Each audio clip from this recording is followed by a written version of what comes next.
Well, between being military and moving a lot, and then relocating a couple of times in the last few years, if there's one thing we've learned how to do, it's how to put on a good yard sale. So today, I'm going to talk about a few pointers we've learned along the way to help your yard sale be a success.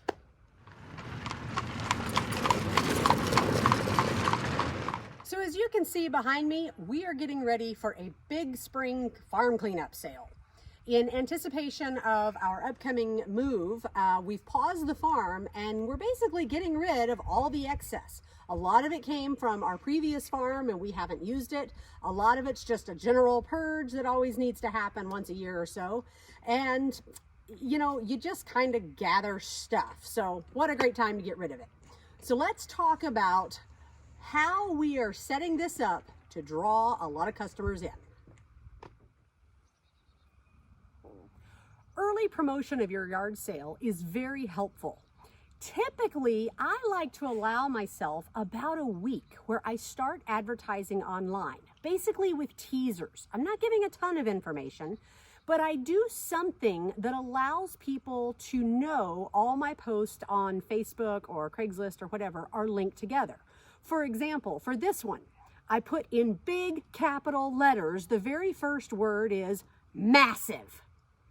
Then it doesn't really matter what I write after that. Every time the eye sees massive, they're going to know it's the same yard sale being advertised.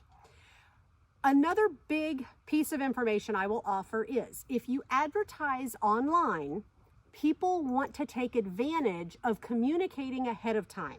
They'll ask questions in the comments. They'll send you messages. They'll basically try to get you to tell you the prices or talk about specific items before your yard sale is ready. I caution you not to respond because what happens is you're going to actually prevent those people from coming. If you have the wrong answer and maybe that's the only item they think they're interested in, they're not going to show up. Whereas if you kind of leave them hanging and they keep seeing your photos pop up of all these items you're offering, they're going to get curious and show up when you have the sale. Once they're here, most people are going to buy something, especially if they've gone out of their way to come. So if you've taken the other steps to prepare that we're going to talk about, and you've actually gotten them to come because they haven't gotten a lot of information from you offline, you're going to have more success.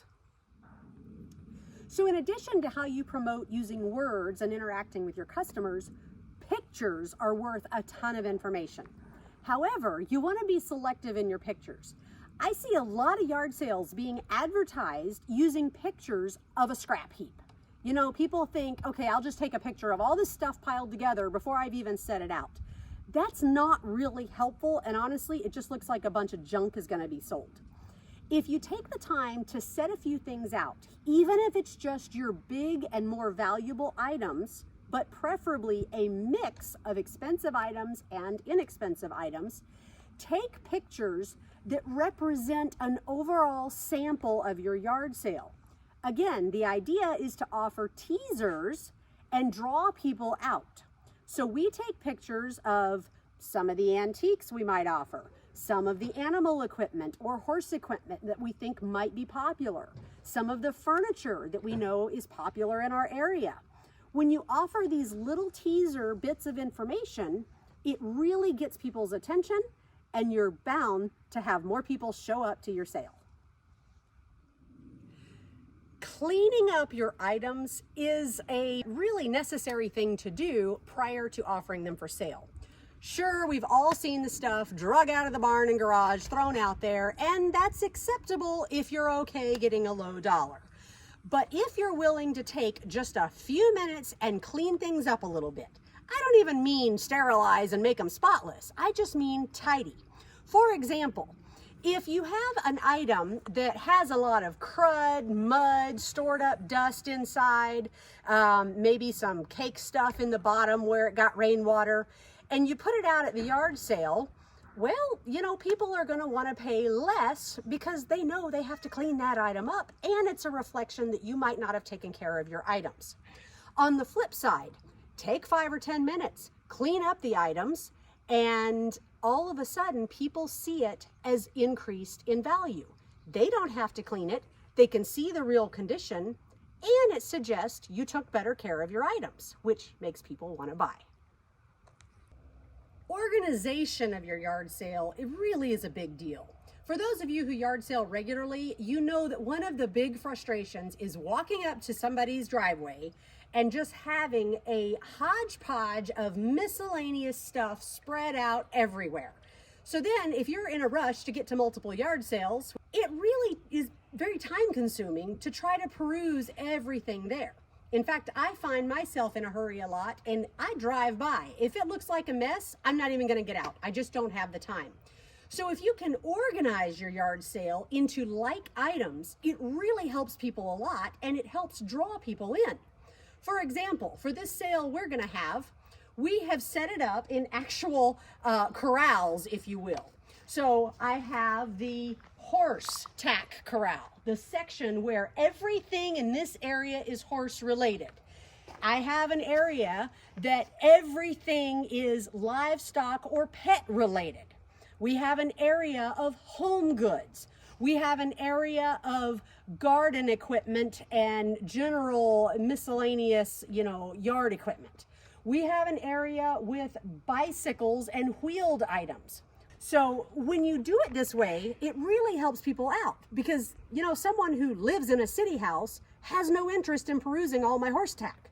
Whereas a farmer may actually want to look through everything while his wife looks at the household goods.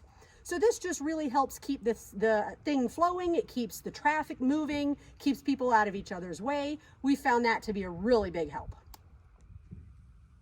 While we're on the topic of organizing, I also want to point out that if you want to save yourself a lot of trouble, make sure you get a good set of rubber bands or ties or something to group things together that you want to sell as a package. Anything that's not grouped together, physically tied together, some people will want to try to piecewise them out. This for a well, these are a little stained, but this is a set of 4 wraps for horse legs. We have collars that I want to sell as a set. And by packaging them, I can put one price on it, all of them go at once, and it's just easier overall. So signage is very important. The first thing I do is put a kind of a note in my postings online, my advertisements and promotions, to clue people in on what to look for. For example, I'll say, follow the green signs. I always pick a bright neon color because it jumps out at you, and when they see that bright green sign, they're going to know that's associated with the pictures and promotions they've seen.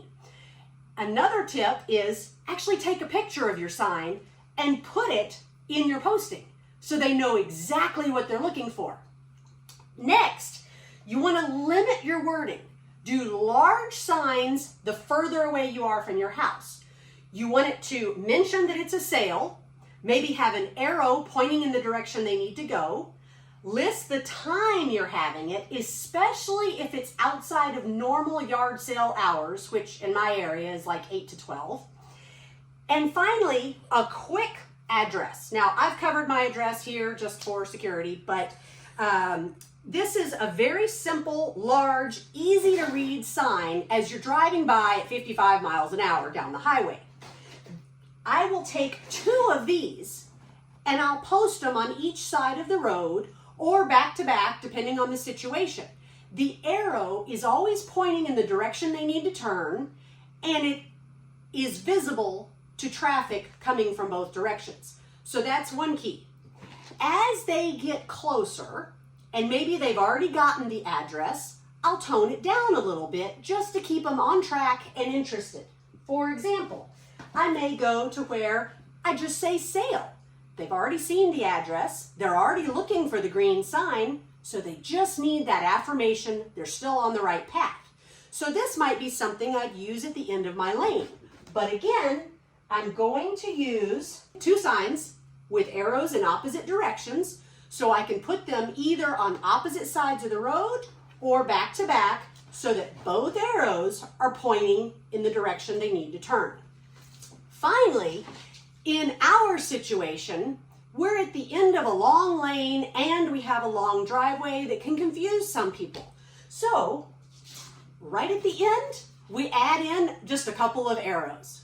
Again, they're already on track, so this just affirms they just need to keep following them on down, and pretty soon they'll arrive at our yard sale. Proper signage will definitely increase the success of your yard sale. While we're on the subject of signage, I want to point out a few tips to help your actual sale area be more helpful to customers and you. You know, people are going to ask, and sometimes they're going to make offers. But if you can make things simple in your pricing, for example, cluster your items so you can just have one big sign, 50 cents for anything here. Or maybe put notes on your sign. For example, here's this item and it works, but maybe this part needs replaced or something along those lines. It will save you from being asked a bunch of questions if you happen to have a big group of customers all at once. On the flip side, if you have plenty of time to prepare, go ahead and use those little yard sale dots and just put simple little prices on each individual item. Again, the simpler we can make it for customers and the easier we can make it on you when you're busy, the more fluidly your yard sale will flow. So I'll offer one additional tip just for fun. I have actually attended multiple yard sales in our area that offer a fun little breakfast treat. We're going to be doing that for our upcoming sale.